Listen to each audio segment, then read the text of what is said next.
Hello you lovely lot, my name is Max and welcome back to my YouTube channel and yet another Nottingham Forest match preview. Yes, we are back with another match preview, this time taking a look at our weekend fixture, taking on Birmingham City, the Blues, at the City Ground on Saturday afternoon. As usual, we will be firstly talking a little bit about our last game against Coventry City, another home match in which we prevailed 2-0 on the day of a really solid performance. So as always, I will leave the time code on screen for you so you can skip forward to the Birmingham section if that's all you're interested in. And of course, as usual, if you do enjoy these videos, please don't forget to drop a like and subscribe to the channel whilst you're down there, especially if you are new around here. I also want to say a massive thank you for helping me surpass 400 subscribers. That Coventry game preview just absolutely smashed, over 600 views and about 20 new subscribers to the channel, so welcome to you if you are new around here. And of course, our next goal is 500 subscribers, so if you could show me a bit of love down there, drop a like, subscribe down below, I would be much appreciative. And let's get talking about both the Coventry game and our Birmingham game in the Championship. Okay, as always, we're going to be starting talking off about that Coventry game and what a result it was. 2-0 at home against the Sky Blues. A really solid performance on the day, keeping a clean sheet against one of the best attacking teams in the Championship at the moment. And it was a game in which we were very much in control for large swathes of the game, seeing around 53% possession of the ball, generating 18 chances of our own and conceding only around 13, which for Coventry City standards is pretty good. Like I say, they are a potent attacking team and one of the best sides in the Championship at generating chances. I also think a really underappreciated part of that performance on the day was how we restricted Coventry to taking these pop shots from sort of all around the outside of the box. Normally Coventry are one of the best teams at getting shots from inside the box. They're the fourth best team for shot percentage, or percentage of their shots coming from inside the box. And on the day they took 13 shots, with 8 of them coming from outside the box, around 70%, which is a fantastic statement of how good as a deep defensive team we can be, and we can get the goals as well to get across the line. I and many others would probably agree in saying that James Garner was probably the man of the match on the day for the Reds, and according to Who Scored, the United loanee was the best player on the day, garnering an 8.6 rating. No pun intended there. He took the most shots in the Forest squad with 3 and created the most chances of any player who was on the pitch on the day with 5. He also chipped in a huge amount defensively, completed the most tackles in the Forest squad with 3 and completed the most interceptions on the day with 4. As matches go by and by towards the end of the season, it looks more and more unlikely that he's going to be joining us next summer on any form of deal, although United have said they're open to it. I feel like it's probably quite unlucky, especially if we don't get promoted to the Premier League. And I do think if he was to return to Manchester United, and with the rumours swirling that Erik ten Hag is the preferred candidate to take the new United manager job, I think he would be a fantastic player under the Dutchman. His ability to play anywhere really, as a 6, an 8, a 10 in that midfield, his flexibility, and most importantly how well-rounded a player he is. I think I would be surprised if he didn't get any form of role in that United team next season, especially with how good Ten Hag is at developing young talent, particularly in the midfield area. Also, I want to give an honourable mention to Keenan Davis, was probably one of the more influential players on the day for us, played a big hand in both goals, including setting up that late James Garner second half strike, and was really in control of himself. His strength is obviously his biggest asset, but his close control is frightening. He's one of the best technical big men I've seen in the Championship in a very, very long time. He doesn't get the goals maybe that he should be getting, but his creative work and his ability to hold up play and bring other players into the game is almost Giroud-esque. I think that's the closest player I can kind of compare him to. Big and strong, but with the touch of a player half his size, really. And I think Frank Darbo from Coventry is going to be having nightmares about him for a little while. With that out of the way though, let's talk a little bit about our opponents on Saturday, Birmingham City, and a little bit about how their season is going so far, because sadly, it's not really going to plan. It's not been a great season for Birmingham City so far. A team usually sort of associated with finish pretty highly in the Championship, obviously Premier League regulars for the better part of a decade, and unfortunately this season currently sitting in 18th position with just 45 points on the board.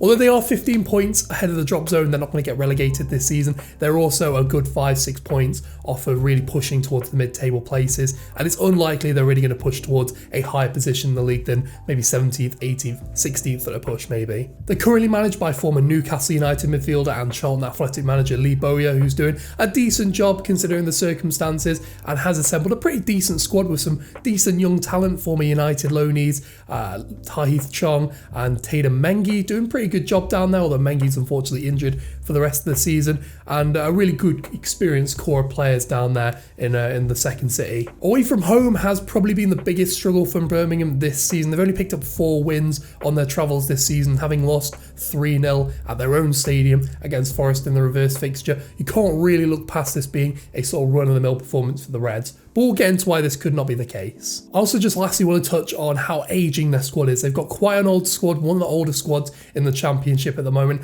8 of their 10 most used players at the moment are 28 and above.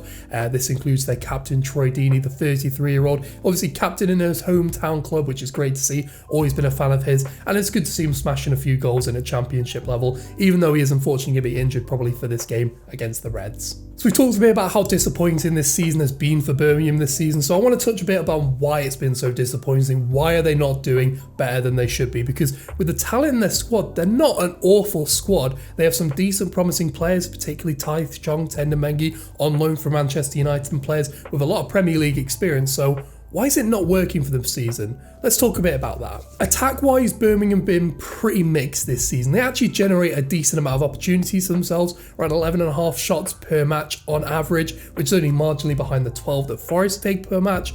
But from this, they've only scored 43 goals in their 40 games and are the 5th lowest scoring team in the Championship this season. Now, there can be several reasons why this can be a case, particularly in the Championship. The first could be that they take a lot of shots from distance and from negative positions, but this unfortunately can't be the case for them. We've sort of ruled that out, as they're pretty good at getting shots from within inside the box. Around 2/3 of their shots come within the box or the 6-yard box during their matches. The second and probably most likely culprit is the lack of finishing quality in that squad. Despite the talent they have in their team, they're not doing pretty well at finishing off their chances, with only a 9% conversion rate, which ranks them the 4th worst side in the Championship by that metric. And at the other end of the pitch, it's actually more of the same. They concede around the same amount of shots per match as Nottingham Forest, about 12 on average. Unfortunately, for whatever reason, they have the 5th worst defensive record in the league this season. 58 goals shipped over the course of this season,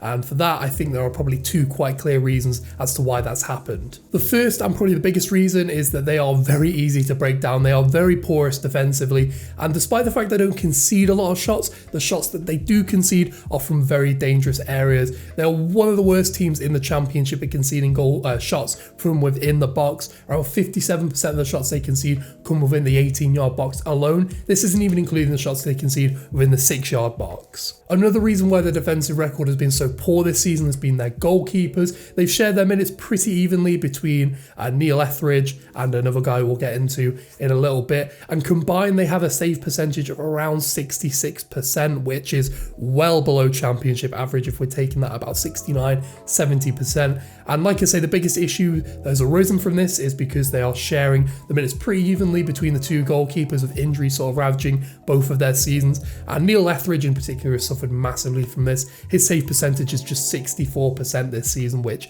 ranks him in the bottom sort of 5-6 Championship goalkeepers this season. It's been poor from an experienced shot stopper with Premier League experience. Overall, Birmingham haven't been very good this season. They generate a decent amount of chances, but that's really where the buck stops for them. They can't finish their dinner, concede way too many high quality chances, which leads to them conceding way too many goals. And their goalkeepers, unfortunately, are simply not up to the standard required in the Championship at the moment. Saying that though, we're probably going to go end up losing 5-0 or something on the day, having just sort of ragged through their entire team there. So we've talked a bit about their season so far and where it's really gone wrong for them. So I now want to talk about what they're actually trying to do to address this, how they're trying to play their matches, and where they're actually getting some success on the pitch, particularly in their tactics and game plans, because they're quite an interesting squad for this. In terms of the shape they adopt, it has a lot of similarities to the current shape that Forest adopt, that 3-4-1-2 formation, if you want to be more traditional about things, and it's very similar to a lot of modern championship sides. 3 at the back is definitely the in thing in the championship at the moment. Like I said, this includes 3 central defenders who are pretty well experienced at championship level, and a midfield who do a great job at screening that defence as and when they can.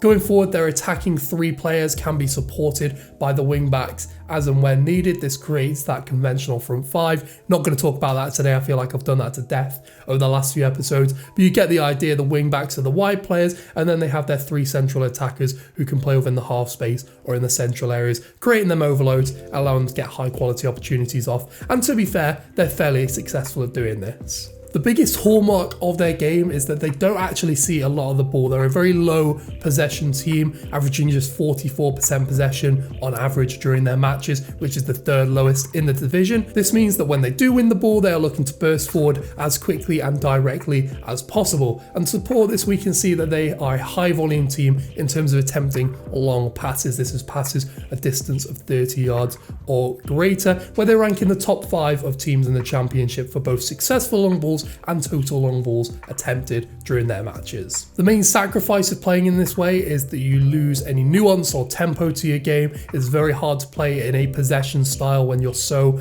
direct in your attacks, and they can really easily see this from that.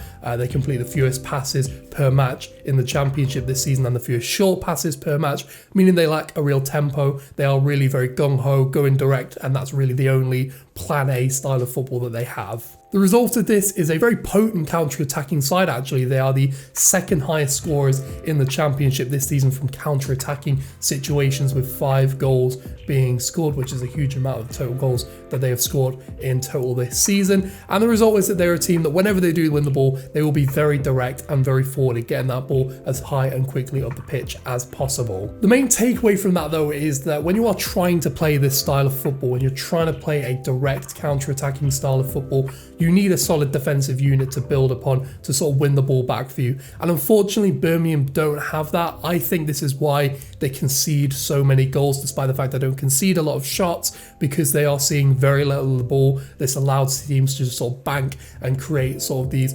long passages of play. They're constantly rotating the ball around, recycling the ball. If you look at Fulham and Bournemouth, they do this really well as well. And I think that's why they concede so many goals from not a lot of shots, and a lot of shots from inside the box, despite how few they concede over their matches. Overall, as I sort of quickly explained there, Birmingham are a side that are direct and look to counter-attack on their opponents as quickly as possible. They don't see a lot of possession in the match and will attempt to defend from a deep position, which sometimes can be successful, but more often than not is not particularly successful, and they do ship a lot of goals. So there's a great opportunity for Forest there to get a few and boost our goal difference even further. The Reds, as I have said many times, are a side that are comfortable in possession or out of possession. That's just how flexible a side that we are. And I do think we shouldn't be too phased by this direct counter-attacking style. We've come up against it quite a lot this season, but I do think we need to be very, very careful we do not get outnumbered at the back. We don't overcommit too many men forward, because that outnumbering is a result of the overcommitting, and it's something we have done at times this season. We can be caught 3-on-2, 4-on-3 in a counter-attacking situation and sort of rely on the outstanding individual defensive performances from our defenders this season. I actually think playing Jack Colback as a left wing back in this game is possibly a blessing in disguise for us. He tends to tuck inside from that left hand side and create a midfield 3 alongside Garner and Yates during matches in which we see quite a lot of possession. Tends to get a lot of touches within the left half space and doesn't really overlap too much on that left hand side. And I actually think, like I say, blessing in disguise there. I think that's going to offer us a little bit more defensive coverage should Birmingham try and counter-attack us, and I do think Steve Cooper will recognise that. Either way, I do think this should be a routine home win for the Reds against Birmingham City on the day. We have the quality and have shown our dominance against teams within a similar sort of position in the league to the Blues this season. I'm going to suggest a 3-0 home win. Hopefully see Brennan back on the score sheet again today, and hopefully see Garner star again, because he's really putting together some really good performances in the back end of this season. The last thing I want to touch on is I really do hope Birmingham bounce back next season. They're a really big team, really great fans, and I have really good memories of playing Birmingham over the years. Actually, my first game at the City Ground was a game against Birmingham, so yeah, for sentimental reasons, I really hope they bounce back next season. Great fans and a really great club. As always though, let me know in the comment section down below what you think the scoreline is going to be and who you think is going to be the best player on the day for the Reds. Like I said, I think it's going to be a 3-0 sort of conventional home win for the Reds. I think we're going to be the better side by far on the day as we push towards the hopefully promotion this season. I don't want to get my hopes up. It would take a huge collapse from Bournemouth, but it's still possible, and I think we're the team most likely to push towards those positions. We still have 2 games in hand on our other teams in the playoffs and are very comfortably in and around those positions. So our next job really should be closing that gap between ourselves and Bournemouth. And it makes me realise how much more important that rescheduled game against Bournemouth in May is going to be. That potentially is going to decide who gets that second automatic promotion place. And I think with the form we're in at the moment, I wouldn't look past us doing it. But as always, if you do enjoy this, don't forget to drop a like down below and subscribe to the channel. Thanks again for getting the channel to 400 subs, and hopefully we can push towards 500 as soon as possible. Well, that being said, enjoy the game, enjoy the weekend, Reds. I will catch you later.